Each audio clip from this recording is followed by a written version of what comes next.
Claudio Lozano está acá sentado esperando su cafecito y lo presentamos así. Bastante compleja, compleja porque la Argentina está en condiciones, o está, digamos, con riesgo de hiperinflación por un lado y con riesgo de recesión por otro. ¿Tiene futuro el Frente de Todos? Mirá, la gestión del gobierno se ha apartado del mandato electoral. ¿Eso vos lo definirías como un giro a la derecha, lo que pasó con el gobierno en estos últimos meses? No tengo la menor duda, sí, claramente es un giro a la derecha. Un cambio en el esquema institucional del gobierno que coloca en el centro aquel actor político interno al Frente de Todos que tiene mejores vínculos con el poder económico local y con los Estados Unidos. Esa es la expresión de Massa y está planteada con claridad en el plan de estabilización planteado. ¿Cuánto tiene que ver el FMI con este número? Mirá, con este número con todo.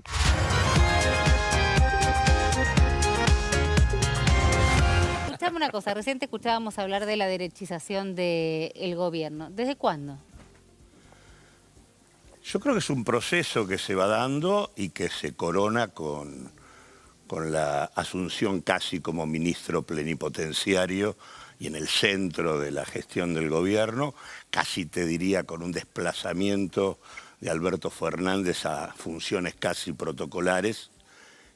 Hoy Massa de tiene, Sergio digamos, Massa. Hoy Massa tiene más poder que Alberto Fernández. Sí, digamos que tiene más poder en la gestión concreta del gobierno, sin duda. Concreta, más allá del organigrama y de lo que podamos leer en la página. Sí, yo creo que a veces no se lo ve, pero claramente el proceso que se vivió, yo diría desde junio, desde comienzos de junio del 2022 hasta el momento en que se produce la asunción de Massa, en donde lo que hay es claramente un golpe de mercado muy significativo, de desestabilización por parte de actores que venían reteniendo la posibilidad de vender cosecha que existía en la Argentina, y consecuentemente con presiones cambiarias que se mantuvieron prácticamente desde ahí en más, pero eso terminó con, digamos, una suerte de golpe blando que supone desplazar a Alberto, supone colocar a Massa en el centro del tablero y en gran medida implicó también una suerte de silenciamiento del papel que venía cumpliendo la vicepresidenta hasta ese momento, que era señalar algunas diferencias respecto al rumbo de la política económica. Y ese golpe, a partir de allí aparece la estrategia orgánica de cumplimiento a rajatablas del acuerdo con el fondo, ¿no? Y ese golpe, que es un golpe de los mercados, un golpe de mercado, sí, claramente que, digamos, un golpe de mercado, pero que tiene impactos institucionales muy claros, ¿no? O sea, cambió el dispositivo institucional del Frente de Todos. Bueno. A partir de allí se da, en concreto, además, el cambio en la conducción del Banco Nación. A partir de allí yo dejo de ser parte del directorio del banco. Pero Claudio, si la idea era posicionarlo a Sergio Massa como precandidato, digamos el candidato natural o el candidato que no tenía hasta ese momento el peronismo, a partir de la gestión en economía, no parece, digamos, haber rendido sus frutos, o por lo menos los más amigos de Sergio Massa. El otro día lo decía gente que tiene muy buen vínculo con él, como por ejemplo el propio Jorge Brito del Macro y de River.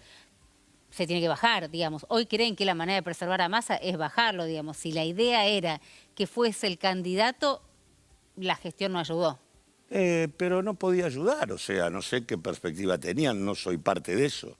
Aparte, casualmente, lo que vuelvo a decir, vos me preguntaste desde cuándo se produce, más que derechización, te diría, la consolidación de una estrategia absolutamente conservadora y respetuosa de los factores de poder y que abandona toda idea de cambio y de transformación que había de alguna manera alentado el Frente de Todos en el mandato que tuvo en el 2019. Pero, o sea, Claudio, claramente hay un abandono de lo que, y de hecho digo, no es algo que lo diga yo, es algo que lo expresa la ciudadanía, que abandonó la votación al Frente de Todos en el 2021 y la gran mayoría de las organizaciones que integran el Frente no ven con buenos ojos lo que está ocurriendo, ¿no? Pero un Frente de Todos que tenía como candidato a presidente a Alberto Fernández, que políticamente y en economía ya se sabía la mirada que tenía, y que incluye como otra pata a Sergio Massa, ¿podía tener un horizonte de cambio, de transformación más revolucionario? Porque si uno veía eso, era una ilusión que uno tenía ganas de hacerse. Los hombres tienen que ver con procesos históricos, lo que hay, y vos tenés muchas experiencias en la historia de personas que hicieron una cosa en determinados contextos y otras en otros.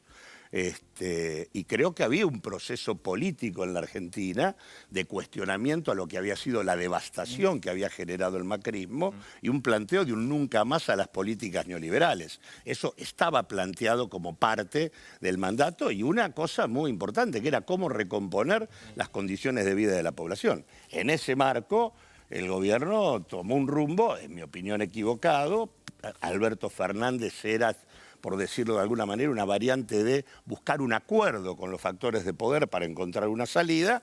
Creo que era una visión ingenua, porque los factores de poder requieren de regulaciones que lo disciplinen, cosa que no ocurrió, y ocurre tanto en la relación con el fondo como en la relación con los formadores de precios, y eso fue desbarrancando al gobierno progresivamente hasta que directamente termina entregado a un acuerdo como el que tenemos con el fondo, que es un acuerdo que en realidad, más allá de que profundice el sufrimiento social del pueblo argentino, prácticamente lo que le está planteando hoy es que se suicide políticamente el gobierno. ¿Cómo viste ahí el rol de la vicepresidenta? En ese momento, en el cambio de Guzmán por Massa, ¿crees que resigna? ¿Crees que no tiene herramientas?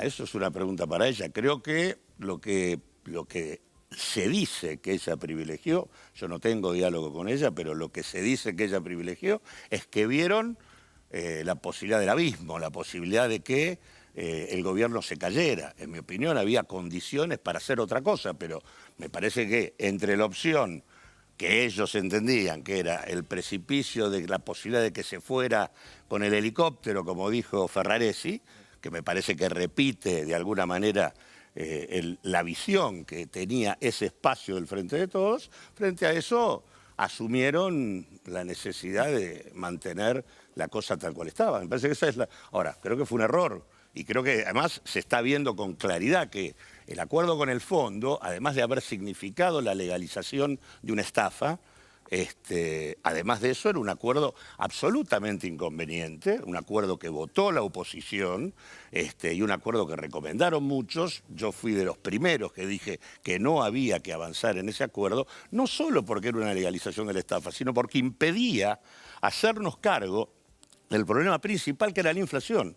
Es un acuerdo de carácter inflacionario. Las recomendaciones del fondo generaban inflación. La tasa de inflación era del 50% cuando empezó el acuerdo, es de más del 100% ahora. Para nosotros acá hay un final de ciclo.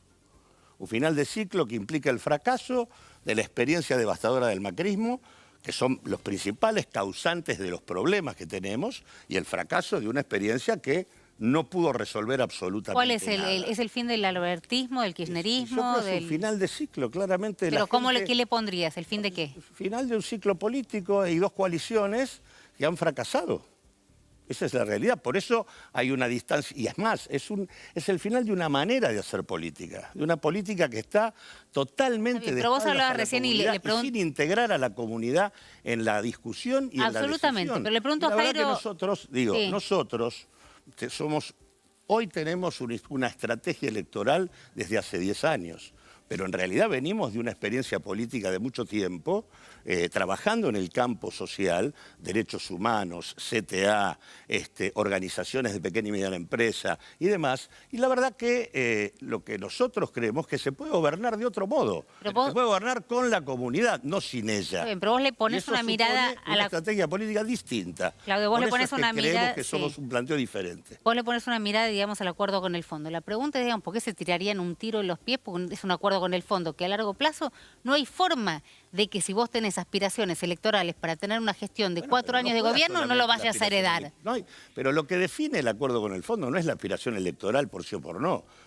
Hay factores de poder que definen eso, que tienen que ver con los acreedores de la deuda, con los principales capitales de la Argentina, que tienen una lógica de funcionamiento internacionalizada y vinculada a los organismos multilaterales de crédito, y el propio fondo, que tiene que recuperar la guita que le prestó a la Argentina. Sí, pero... Amén, de que me parece que también lo que se ha perdido de vista es que el acuerdo con el fondo no es un acuerdo más. El acuerdo espectacular que tuvo Macri con el fondo, que le dio 57.000 millones de dólares que jamás le podría haber prestado a la Argentina, porque la cuota que la Argentina paga no permite que la Argentina reciba esto. No podría haber recibido más de 22.000 millones de dólares. Ese acuerdo es una estrategia geopolítica de los Estados Unidos puesta para controlar el gobierno que seguía. Por eso los vencimientos caían sobre el gobierno de Alberto Fernández. Si uno no se sacaba de encima esa soga que estaba puesta, bueno, te llevaban como te están llevando. No, más allá de la discusión, porque está para seguir muy largo de cuál camino habría que haber tomado, si se arreglaba o no con el fondo más rápido, más lento, si había discusiones internas que le conspiraban la gestión, qué hacías si desconocías el acuerdo con el fondo, con todos los otros créditos que tenés atados. Es una discusión muy larga para dar de cosas que se dieron a lo largo de este gobierno, donde tu exposición es muy parecida a la que expresó en algún momento Máximo Kirchner. Y uno tiene muchas cosas para decir, pero no es parecida. Pero no quiero... No, la posición nuestra fue desde el momento uno dicha.